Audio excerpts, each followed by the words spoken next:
A protest organized by 5 trade union federations outside the government's headquarters in Zagreb's Old Town began this morning, regardless of the fact that yesterday the government removed its controversial new labor legislation from today's cabinet session agenda.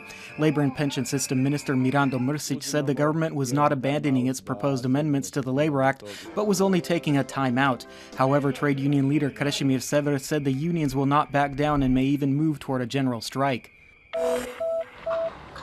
And at today's cabinet session, the government discussed a proposal to reduce privileged pensions of over 5,000 Croatian kuna by 10%. If passed, this legislation would impact about 35,000 pensioners, and the state would save more than 300 million kuna. Disabled war veterans, persons with severe disabilities, and several other sensitive categories were exempted from the provision.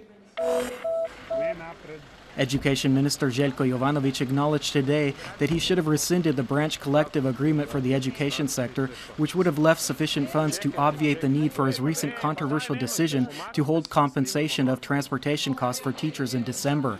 He said he did not do so because of the already long-lasting and arduous negotiations with trade unions. He also said that if the collective agreement had been canceled, teachers ultimately would have ended up with less.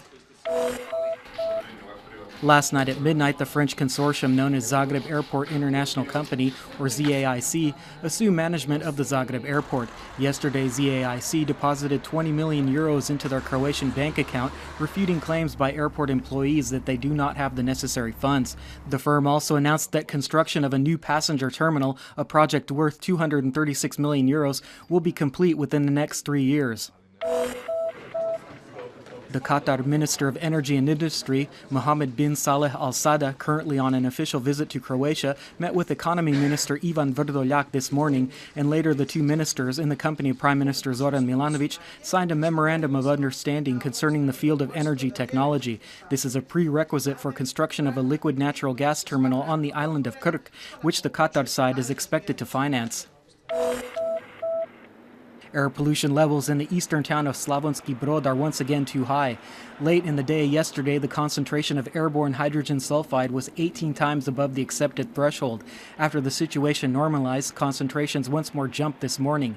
As in previous cases, the cause of the pollution is a refinery across the river in the Bosnian town of Bosanski Brod. In sports, in action in Croatia's Premier Football League, bitter arch-rivals Dinamo of Zagreb and Hajduk from Split played another match in Zagreb after this weekend's 2-2 draw. This time the result was a lopsided 5-0 win for Dinamo. And in the European Water Polo Champions League, 2 Croatian teams met in the second round of Group A as Rijeka's Primorje hosted Jug from Dubrovnik. They played to a 9-9 draw, earning each team a point in the league. And finally, the weather forecast for the rest of the day. Skies will be sunny and quite clear at places, while fog and low-hanging clouds can only be expected at places where they may reduce visibility and keep temperatures lower. Moderate to strong Bora winds will hit the Adriatic coast, mainly at the foot of the Velebit Massif. The sea will be slightly to moderately choppy and visibility will be quite good. Today's high temperatures will range from 2 to 6 degrees Celsius inland and from 12 to 16 degrees on the coast and the Istrian and Dalmatian interior.